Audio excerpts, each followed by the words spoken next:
झालेली घटना अतिशय दुर्दैवी आहे आणि खऱ्या अर्थाने माणुसकीला काळीमा फासणारी आहे। आता कसपटे परिवारांना भेटल्यानंतर त्यांनी त्यांच्या भावनाही व्यक्त केल्यात की त्यांच्या मुलीचा छळ होत होता आणि मारहाण होणं, पैशाची मागणी करणं, या सगळ्या गोष्टी ज्या होत होत्या सातत्याने। खरं म्हणजे आताच्या काळामध्ये लोकांची मानसिकता खऱ्या अर्थाने ज्या पद्धतीने आता अशा परिस्थितीमध्ये एक सून म्हणजे आपल्या मुलीप्रमाणेच असते। खरं म्हणजे प्रत्येकाला वाटतं की आपली मुलगी ज्या घरात जाईल तिकडे मुलीप्रमाणे तिला नांदवलं पाहिजे, तिला वागवलं पाहिजे। जसं आपण म्हणतो लाडकी बहीण लाडकी मुलगी, तशी एक लाडकी सून म्हणून देखील लोकांची मानसिकता या ठिकाणी बदलण्याचा आज खऱ्या अर्थाने एक मानसिकतेमध्ये बदल झाला पाहिजे अशा प्रकारची परिस्थिती या घटनेने लोकांच्या समोर या ठिकाणी आणलेली आहे। आणि अतिशय दुर्दैवी म्हणजे जे काही फोटोज दाखवले त्याच्यामध्ये मारहाण झालेले फोटोही पाहिले आणि आईवडिलांची तिच्या नातेवाईकांची सगळ्यांची जी काही मानसिकता आहे पूर्ण त्यांची मानसिकता पूर्ण खालावलेली आहे आणि अतिशय म्हणजे जी मारहाण आताच्या म्हणजे समाजामध्ये आज एवढा समाज आपला प्रगत झालेला आहे आणि महाराष्ट्र देखील पुरोगामी प्रगत राज्य आहे। अशा परिस्थितीत अशा आपल्या महाराष्ट्रामध्ये अशा प्रकारच्या घटना घडणं म्हणजे खऱ्या अर्थाने एक दुर्दैवी घटना आहे। परंतु एक असा विश्वास देखील करू शकत नाही आपण अशा प्रकारची अमानवीय घटना घडलेली आहे। यामध्ये मला सगळ्या बाबी त्यांनी सांगितल्या, त्यांच्या भावनाही व्यक्त केल्या आणि त्यांना असं वाटतं की आमची मुलगी एक 9 महिन्याचं बाळ समोर असताना अशा प्रकारची आत्महत्या करू शकत नाही आणि त्यामुळे पोलीस तपास करतायत। पोलिसांनी गुन्हा दाखल केला आहे। मुख्यमंत्री महोदयांनी देखील यावर पोलिसांना आदेश दिलेत, SIT नेमलेली आहे आणि त्याचबरोबर यामध्ये जे कोणी दोषी असतील त्यांच्यावर कठोर कारवाई व्हावी अशी त्यांची मागणी माफक मागणी आहे। आणि सरकार म्हणून शासन म्हणून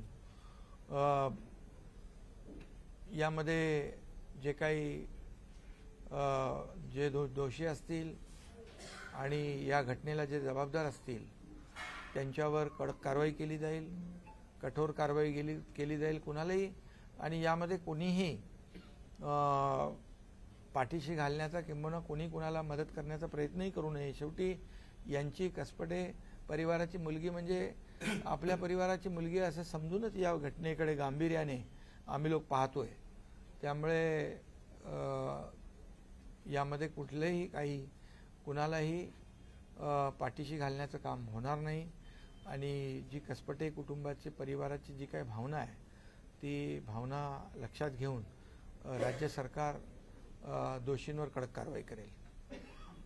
सर, एकंदरीतच बघितलं तर अशा घटनांमध्ये राजकारण यायला नको, परंतु उबाटा गटाच्या ज्या महिला मंडळ आहेत किंवा महिला पदाधिकारी आहेत त्यांनी आज रुपाली चाकणकर यांच्या राजीनाम्याची मागणी केली। सातत्याने महिला आयोगावर टीका होती आहे।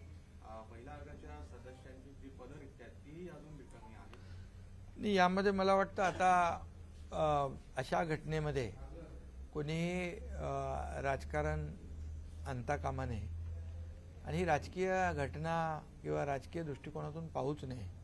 ही एक सामाजिक आणि मानसिक जी काही परिस्थिती या ठिकाणी लोकांची आपण बघतोय, ही परिस्थिती बदलण्याची आवश्यकता आहे, मानसिकता बदलण्याची आवश्यकता आहे आणि अशा प्रकारच्या दुर्दैवी घटनांची पुनरावृत्ती होऊ नये अशा प्रकारची कारवाई देखील अपेक्षित आहे या कसपटे परिवाराला। आणि त्यामुळे एक फोकस शासनाचा असेल की बिलकुल जे दोषी आहेत त्यांच्यावर कठोर कारवाई करणे। बाकी राजकारण करायला तर खूप वेगवेगळ्या परिस्थिती वेगवेगळे संधी असते, परंतु या ठिकाणी कोणी राजकारण करू नये अशी माझी भावना आहे. एकंदरीतच ज्या पद्धतीने पोलिसांनी हे प्रकरण हाताळलं त्यामध्ये पोलिसांनी दिरंगाई केली किंवा पहिल्यांदा जेवढं सिरियस घ्यायला पाहिजे होतं तेवढं प्रकरण सिरियस घेतलं नाही असाही एक आक्षेप होतोय.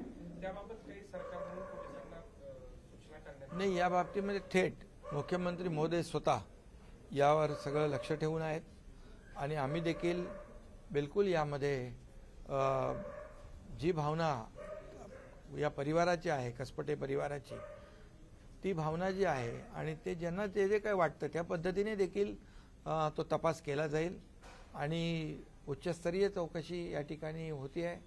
यामध्ये कुठेही त्रुटी राहणार नाही याची काळजी सरकार घेईल. जालेंदर सुपेकर जे मोठे अधिकारी आहेत पोलीस दलातले, त्यांचं नाव वारंवार येते. अंजली दमानी यांनी त्यांच्या संदर्भातले ऑडिओ क्लिप देखील पुढे आणलेले आहे. या सगळ्याची चौकशी केली जावी अशी मागणी होती. नाही, यामध्ये कोणीही असेल, जो दोषी असेल, जेव्हा कोणाला आरोपीला मदत कोणी करत असेल तर गृह विभाग आणि मुख्यमंत्री स्वतः गृहमंत्री देखील आहेत आणि सरकार म्हणून आमची जबाबदारी आहे आणि त्यामुळे कुठेही कोणी असेल, किती मोठा अधिकारी असेल, किती कोणी मोठा राजकीय नेता असेल, लोकप्रतिनिधी असेल, यामध्ये कुठेही कुणीही कुणाला आरोपीला मदत करत असेल तर त्याची सगळ्याची चौकशी होईल आणि जे स्पष्टपणे या ठिकाणी जे दोषी असतील त्यांना कुठेही पाठीशी कुणी घालण्याचा विषय येत नाही. कारण ही घटनाच अशी आहे की एका परिवारातली एक मुलगी गेलेली आहे आणि त्या परिवाराच्या ज्या भावना आहेत त्या भावना आमच्या देखील आहेत. सर, हिंदी में जानना चाहिए पुलिसों के ऊपर आरोप किया जा रहा है कि इस पूरे केस में पुलिस ने इस मैटर को स्टार्टिंग में सीरियसली नहीं लिया, क्या बताएं? देखिए, इस बारे में ये बहुत ही दुर्भाग्यपूर्ण घटना है, ये दुखद घटना है. ये आज के ज़माने में ऐसी घटना नहीं होनी चाहिए क्योंकि हर एक जो भी माँ बाप होते हैं वो अपनी लड़की जो ससुराल भेजते हैं, शादी होती है, उसके बाद वो सुख चैन से रहना चाहिए, ये अपेक्षा होती है. और जैसे मैंने कहा अभी मराठी में लाडली बहना लाडली बेटी, वैसी लाडली बहू भी होनी चाहिए. ऐसी हर एक माँ बाप की एक इच्छा होती है, अपेक्षा होती है. और ऐसे इस दुर्भाग्यपूर्ण घटना ने बहुत लोगों की आंखें खोल दी है और इसमें ऐसी घटना दोबारा ना हो, ऐसी कड़ी कार्रवाई करने की अपेक्षा कसपटे परिवार की है. राज्य सरकार भी पूरी तरह उनसे सहमत है. माननीय मुख्यमंत्री जी खुद इस केस को गृहमंत्री होने के नाते खुद मॉनिटर कर रहे हैं. खुद उन्होंने कई आदेश दिए हैं, एसआईटी स्थापित की गई है, इसकी उच्च स्तरीय इंक्वायरी चालू है. इसमें कोई भी हो उसको बख्शा नहीं जाएगा. ये सच का सच जो है, सच्चाई जो है वो सामने आ जाएगी और जो दोषी है उन पर कड़ी कार्रवाई हो जाएगी. नीलेश चौहान आरोपी एक और है कि वो फरार है, उसको नहीं, जो भी इसमें दोषी पाया जाएगा उस पर कड़ी कार्रवाई हो जाएगी. एबीपी माझा, उघडा डोळे बघा नीट.